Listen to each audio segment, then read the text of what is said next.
Thank you for joining us. We are ready for a Shiur on Parshat Acharei Mot-Kedoshim. 9 lessons, practical lessons that we can put into our lives from the Parsha. Here we go. Right at the beginning of the Parsha, Hashem says in Tet Zayin Bet, Kibbeh and not be'anan, ira'eh ala kaporet. In the cloud, I will appear on the kaporet, above the Aron. Says Rav Meir Shapiro from Lublin, Lo lihit ya'esh afilu bizmanim kashim. What did Hashem say? I appear to you from the cloud. Don't give up hope, even in the difficult times. Ba'anan ira'el kaporet. Kishachoshech yichaseh eretz, when everything for Am Yisrael feels dark, v'nira sheb, there's no tikva. Era'eh v'ashrash chinati b'toch Yisrael. Hashem says, I am still going to be with the Jewish people, even when everything seems so dark and seems so lost. As Hashem himself said to Yaakov Avinu in Breshit Memvav Pasuk Daled, Anochi Ered Imcha Mitzrayim, I'm going to go with you to Egypt, Va'anochi Alcha Gam Alon, I'm also going to leave with you. Kadosh Baruch Hu says, even those most difficult times, I am there with you, Am Yisrael.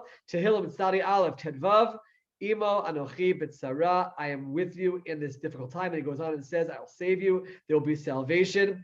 We live in an amazing time where we can actually look back on Jewish history, see what we've gone through in the exile, all of the horrible persecution, and without in any way having an explanation or understanding of why those things happened, we can absolutely say that as a nation, as a whole, Hashem has not abandoned us and his promise to us about what would happen. We have survived everything that has happened to us, and we have made our way to Eretz Yisrael, and we literally can see this idea of Kibbeh Anani or El Kaporet. I will never forget, I spoke to my grandmother when I visited Auschwitz-Birkenau in the winter, and it was so cold. I never experienced cold like that in my life, and I was wearing numerous layers, and they had portable heaters for us. And I said, how did you survive? It doesn't make any sense. And she said, I guess God wanted me to survive. There was this moment where I realized, my goodness, that we always ask, where was God during the Holocaust? And I'm not providing answers to the question right now about how something like that can happen. But that moment, all of a sudden it hit me when my grandmother said that God helped her. She said, I couldn't survive if it wasn't for God. That's this Ibanochi B'Tzara. Now I'm talking about as a nation.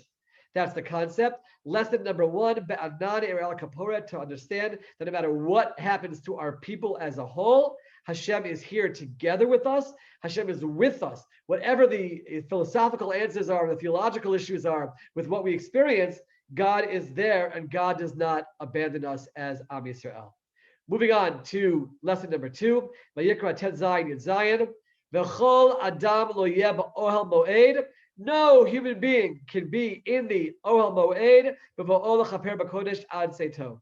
When the Kohen Gadol is going to go in to the Kodesh Kodashim, to the holiest part of the Beit HaMikdash, no one is allowed to be anywhere around at that time. Says the Vilna Gaon, he harps on one word here, Kol Adam, any person. Says the Vilna Gaon, Kol Moreh Gam Al Kol Shehu. The word Kol, all, any, also means any amount. And he shows the Gemara to prove that. And he says here, what does that mean? Kol Adam should not be there when the Kohen Gadol goes in. Afilu miktzat Adam shel ha'ani shelo. There can be no sense for the Kohen Gadol of I'm here for me as the human being when he goes in to atone for the Jewish people. Kol Adam, any part of his human side, his own sense of this is for me, cannot be there when he's going into the Kodesh Kodashim. There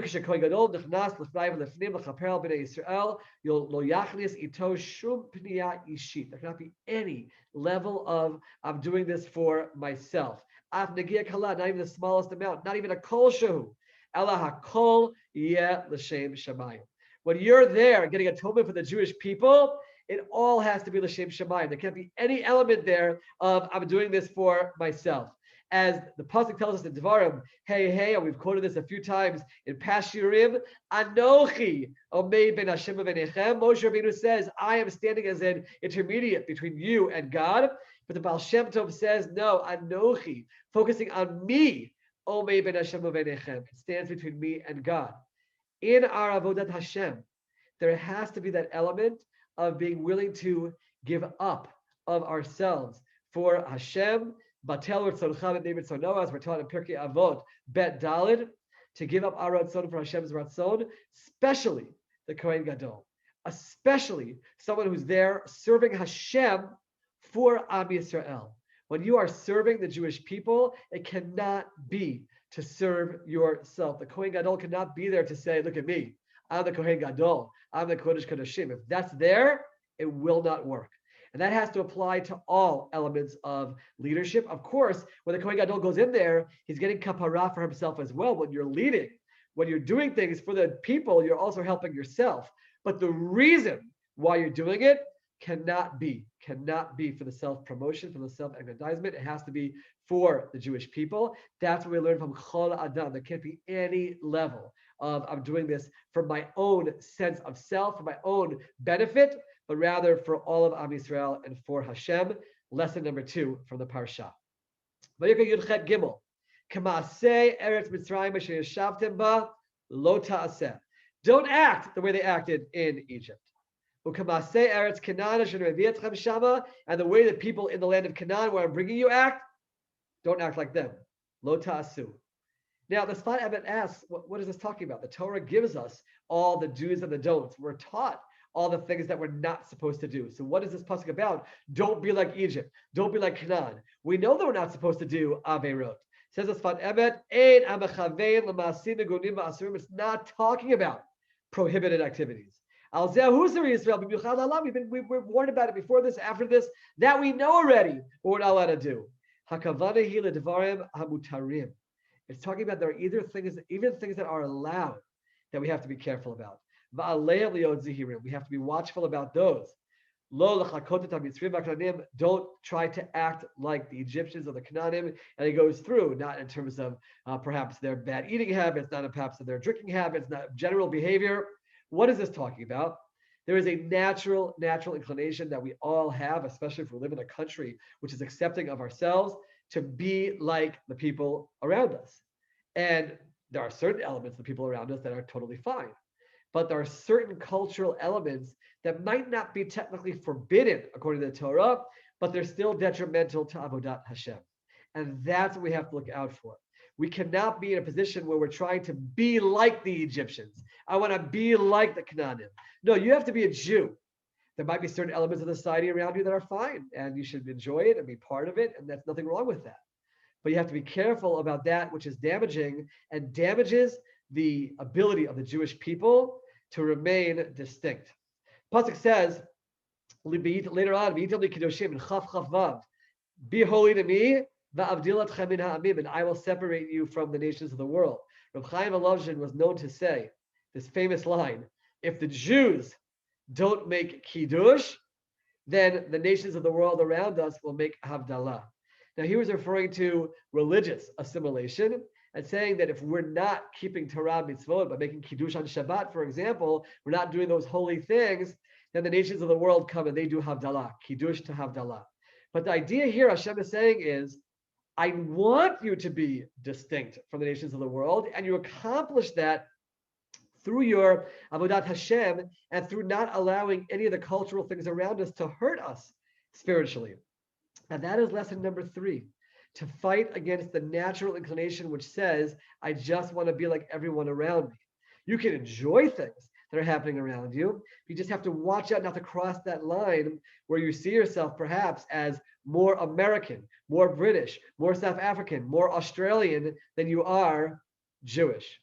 We'll throw Canadian in there as well. Covered all of them, of the English-speaking countries. That's what you have to worry about. You don't want to be identified as, I'm part of that culture more than I am as a Jew. Again, there are certain positive things you can always take from. You can certainly enjoy elements of the culture, but let's remain distinct. And most importantly, not be driven that I want to specifically be like the nations of the world around us. Lesson number 3. Lesson number 4. Vayikra Yud-Chet Hey. Ushmartem et chukotai et mishpatai asher asa otam ha'adam v'chai bahem. The Torah says, follow the mitzvot and live with them. Now we learn from that V'chai b'hem v'lo sheyamut lahem. You're supposed to live and not die. That's where the halacha comes that with the exception of the 3 cardinal sins, you're supposed to let yourself do the Aveira and not die. Hashem wants you to live. Says the Kotzker Rebbe, though, on these words, V'chai b'hem. Yaseh et ha-mitzvot b'chayut v'lat. You're supposed to live, be alive through the mitzvot that we do. Lo b'toch hergel. Don't just do it by rote. Ke mitzvot adam milimuda. You're not supposed to just do it as, this is what I do, going through the motions. No, that's not what Hashem wants. There's supposed to be a passion and an excitement, and that takes work.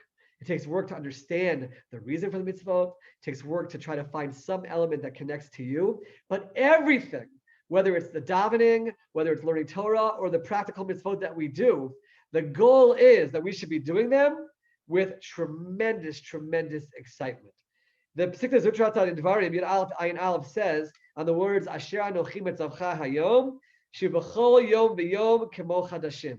What does it mean when it says that I'm commanding you today? God says, every day we should view it as if we're being commanded that day to do the mitzvot. Like we got it from Har Sinai today. And we all can relate to the first time we did mitzvot, the excitement and the passion that's there. You think about a bar mitzvah and a bat mitzvah, the first time they're doing mitzvot as a Torah mitzvah, and there's so much life there. And then over time, that goes away. V'chai b'hem, according to the Kotzker Rebbe, means we should be alive in our mitzvah performance. It shouldn't be just something which we go through our day and check off the box and say, oh, I did this, that, and the other. It has to be something that excites us. And I mentioned prayer before. The Mishnah says specifically in Brachot, Daled Daled, Ha'oset Filato Keva, if you make your daven into something which is just fixed and established, just saying the same words over and over again, that's not what it's supposed to be. It's supposed to be something which is filled with passion and meaning. In my own words, I'm communicating with God. That's what it's supposed to be. Let's learn from this lesson number 4, V'chai b'hem, that we should all look into the mitzvot that we're doing, and if we're just doing it by rote, try to find a way to insert excitement and ignite it into something which makes you alive. That's the way mitzvah observance is supposed to be. That takes us to lesson number 5, which is a little bit of an offshoot from lesson number 4. Yud Chet Dalet. Okay, I'm going backwards a little bit because I want to do it specifically in this order. And Mishpatai ta'asu v'chukotai tishmoru lechet b'hem ani Hashem Elokechem. Keep my mitzvot, observe my laws, lalechet b'hem, to go with them. What does that mean, to go with them? You just said to observe them, to perform them. What is this all about? Lalechet b'hem. Says the Chatam Sofer, a beautiful, beautiful idea. Lo dai ha'isuk haragil b'Torah v'shigra b'shmir mitzvot. It's not enough just to be someone who wakes up every day and learns Torah and does mitzvot, even if it's with passion, even if it's with the chai b'hem. More than that, yesh tzorach b'chidush lahat v'aliyah. You have to always be moving upward. Lalechet b'hem. What does it mean to go with them? Liot b'bechinat holech. Be someone who's constantly moving. Mimadrega lamadrega la'aliyat malo malo. You're moving. You're moving. There's no such thing as staying stagnant. That's this word lalechet b'hem. So not only do we have to have the passion and work to have life in our mitzvah observance, but now it's also lalechet b'hem. Lesson number 5, to make sure that we're growing, that we're moving, we're going somewhere. And by the way, there might be a step forward, then some steps backward. That's part of the process also. And then you dig yourself up from those steps you went backwards and try to move yourself forward. That's much better than someone who's just on cruise control, because cruise control is meaningless. Cruise control is you're not struggling with anything to try to grow even further. So the ideal is lalechet b'hem, be someone who's constantly on the move in your life, spiritually, dealing, grappling, growing, going backwards, moving forwards. You're moving, you're on the move. That is what HaKadosh Baruch Hu wants from us. And the Chatam Sofer says it's not just to be alive when you do the mitzvot, but to make sure that we're growing as well when we do the mitzvot. As we learned in the very beginning of the Torah, Breshit Aleph Chaf Vav, Hashem says, Na'aseh Adam, we will make man. One of the ways of understanding is that Hashem gives us our bodies, our environments, our tools, our skills, and then we have to work to make ourselves into an Adam. And that's a lifetime of work, and it never, ever ends. Lesson number 5, growth in our spirituality, always being on the move. Vayikra Yud Tet Bet, we're moving on. Daber al kol dat b'nei Yisrael v'marta lehem kiddoshim tihiyu, the famous words, you should be holy. But notice what it says before it says you should be holy. It says, Daber el kol adat b'nei Yisrael. Speak to all the people in Israel. It says, Rashi, Melamid shenemra parsha zu b'hakel. This parsha about being holy was taught in Hakel, in a complete gathering of all the Jewish people. Why? Why did this specific idea of being holy have to be taught specifically with this gathering of all the Jewish people? We turn back again to the Chatam Sofer, and he says, Lo kiddusha shalipadlut b'nizirut dereshet Torah. Hashem does not want you to be holy by being off on an island by yourself, or recluse, or just being by yourself somewhere, not involved in the world. It's easy to try to be holy that way. Ela adarab. It's just the opposite. Kedoshim b'hakel nemra. Hayu kedoshim b'yotchem b'toch kahal. You have to be with other people. Veda muravim b'briyot. You're involved with other people. That's where you're supposed to be holy. She doesn't want a holiness of someone who removes himself from the world. That's not the reason why you were put here. Your soul could have stayed up in heaven in that case. You were put here to be in a physical world, to be engaged with other people, to have to confront all the challenges that come along with involvement with other people in the world and with the physical world itself. That's where Hashem wants it to be Kedoshim Tihiyu. As the Gemara says in Ketuvot, Yud Zayin and Aleph, La'olam Tehei Daitel Shel Adam Murevet Im Habriyot. You have to be with the people. Hashem doesn't want you to be separated from that. That's not the way it's supposed to be, and that's not true holiness. So lesson number 6, yes, strive for holiness, but not by saying, I'm going to be removed from the rest of the world. I'm going to be isolated. It's just the opposite. Specifically, you're engaged in the physical world. Specifically, you're engaged with people. The whole people are gathered together for this command. That's where you can be holy, and that's where you should strive for this Kedoshim Tihiyu. Lesson number 6 in the Parsha. Lesson number 7 is going to be based on this teaching of Rashi as well. Again, Rashi said, Al Kol Adat B'nei Yisrael, all B'nei Yisrael were gathered for this teaching of Kedoshim Tihiyu. Says the Sfat Emet, Yesh B'zeh Remez. There's a hint here. Shal Yedei Hitachdut B'Klal Yisrael, Zocha M'Kedusha. You want to know how we achieve holiness as the Jewish people? It's when we're united, when we have Achdut. We might have thought, no, it's when I remove myself from those who I view as the sinners, or those who are secular, those who I want nothing to do with. That's how I can be holy. Just the opposite. It's said in Hakel, specifically when we're united, when we have Achdut, that's where we have Kedusha. If we are a machaneh, united together, shalem, then Hashem walks in our machaneh. That's when we have Kedusha. Unbelievable. The Shem Yishmuel says a similar idea. You as an individual cannot be holy. It's only with the power of all the Jewish people together that any of us can be elevated to any degree of holiness. And that is the message of this Kedoshim Tihiyu said in Hakel. You want to be holy? It's not by saying, I won't have anything to do with those who I view as impure. Just the opposite. It's by having Achdut, then we collectively as a nation are able to achieve Kedusha. Lesson number 7. We move on to Vayikra Yud-Tet Gimel, Ish Imo Va'aviv Tiro. We're supposed to fear, we're supposed to respect our parents. What is that terminology of Ish? Right, earlier in the Torah it said, Kabet Avicha V'Timecha. What's Ish? Says the Ktav Sofer, Lo Rak Kishasamchim Al Shulchan HaHorim. The idea of kibbut avayim is not limited to when we are dependent on our parents. When they're giving you food, malbishim, when you're giving you clothing, umasapkim et kol tzarchecha, they're giving you everything that you need. Not then hincha chayav lechavdan. Ella afilu ish. Even when you're an adult, you've grown up, you're no longer a child. Lo samech al shulchanam. You're no longer dependent on them. Gam az imo va'aviv tiro. Even then, you're supposed to have this awe and this respect for your parents. And the truth is, the halacha specifically addresses this. What says in Shulchan Aruch Yeridei Reish Mem Dalid, what is kibbut avayim? What is having awe of your parents? What is this all about? Says the Shulchan Aruch, a very specific example. Ma'achilo, you give your parents their food. Mashkehu, you give your parents their drink. Malbish umachasa, you give them clothing, you cover them. Machnes umotzi, you take them when they need to go, you bring them back. This is talking about when our parents are presumably elderly, when you're already in the status of ish. That's specifically where the halacha says how you are supposed to treat your parents with respect. This is something we really have to work on internalizing. It's lesson number 8.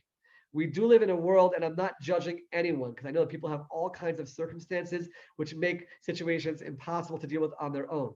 But the first order of business as our parents get older should not be, let's make sure we get someone to take care of them. Let's make sure they have some place to be. It's just the opposite. They took care of you. They gave you shelter. They gave you food, drink, clothing. They drove you everywhere. It comes around full circle. And now Kibbud Avayim says, Ish, when you're in that adult status, you have to take care of your parents and literally do for them what they did for you. That is what is expected of us. If we can't do it ourselves, we have to get someone else to do it. We take care of it. That's okay. But the ideal is that we are there and available and doing everything necessary for the sake of our parents as they become elderly. Lesson number 8. Lesson number 9. Vayikra Yud Tet Yud Zayin Lo Tisna Et Achicha Bilvavecha. Do not hate your brother in your heart. Such interesting terminology of your brother. And Rav Hirsch touches on it. And he says, the Torah chooses here specifically the term ach. Why? In the Hebrew version of Rav Hirsch, if someone sinned to you, you can't call him the name B'Shem Reya, you wouldn't call him a friend. He's not even, someone who I'm associated with. Nevertheless, he is still your brother. You can never ever lose that name. No matter what happens, in all conditions, in all situations, he's your brother. Below tisna oto. You cannot hate him. That is a really, really difficult challenge that the Torah has given us right now. That I cannot, under any circumstance, reach a point where I hate someone else and I have to call them my brother, a Jew who has hurt me, who has sinned against me. I still have to see them as my brother and not have any hate. How are we supposed to do that? I think the answer actually lies in our parsha as well, where we know it says, in Vayikra Yud Tet Yud Chet, just the very next pasuk, Ve'ahavta l'reacha kamocha. Love your neighbor like yourself. How can you possibly love anyone else like yourself? What is the Torah saying? Notice what it says, kamocha, just like yourself. How do we view ourselves? We're all very aware of the flaws that we have, but we're able to push aside those flaws and say, despite all the many flaws we might have, I'm still a good person. And that's how we look at ourselves. That's v'ahavta l'reacha kamocha. Don't focus on the negative in the other people. That's going to lead you to all kinds of negative associations and even possible hatred. But the same way you're able to, for yourself, deflect the negative and focus on the positive, that's what we're supposed to do with others as well. As we're taught in Avot Aleph Vav, right? You're supposed to judge et kol ha'adam l'kaf zchut. It doesn't say judge all people. It says judge the entire person l'kaf zchut, for the benefit. What is that referring to? It's saying that when you look at another person, look at the whole person. You'll see the negatives, but you'll also see the positives, just like you do for yourself. And that enables you, or should enable you, empower you not to feel hatred towards that person. You don't have to have anything to do with them, but you're allowed to protect yourself. But you're supposed to fight against the idea of this hatred. Lesson number 9, lo tisna et achicha bilvavecha. Even when you feel like you want to hate them, they're still your brother, they're still your sister, they're still your fellow Jew. You have to work really, really hard to remember that and not allow hatred to come in. Lesson number 9. Let's go over all the 9 lessons that we learned from this week's Parsha. We start with lesson number 1. Hashem appears in the cloud. Even the darkest times, Hashem is with us and helps us get out of our suffering. We have to always remember that as a people.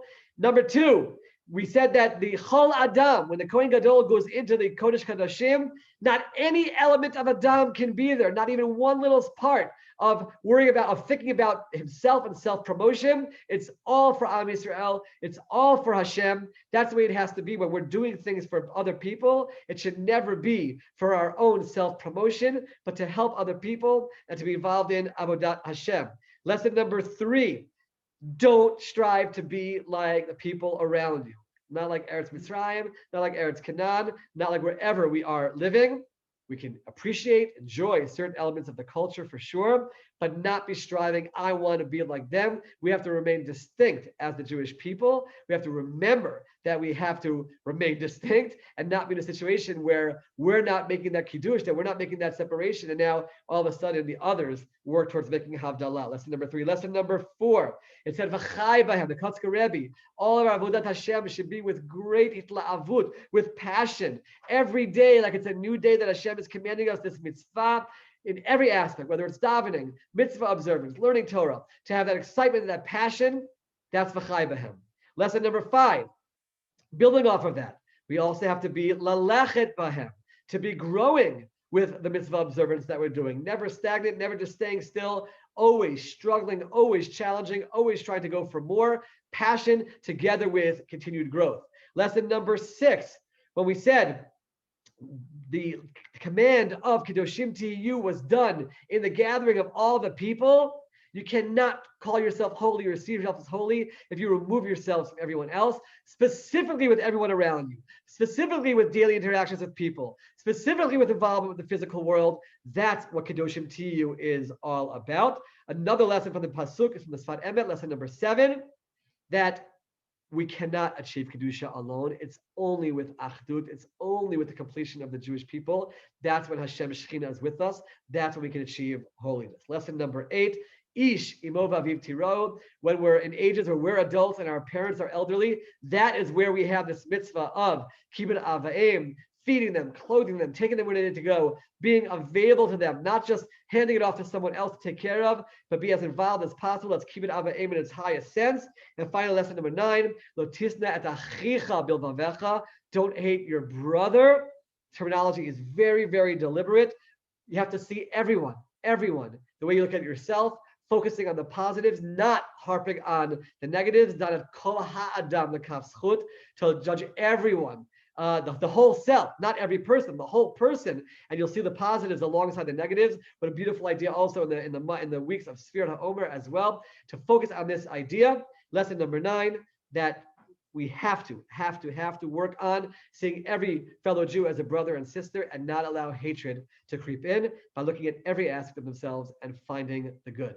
Let's take any of these lessons that we can, internalize them and put them in part of our lives. Wishing everyone a Shabbat Shalom. Thank you so much for joining us.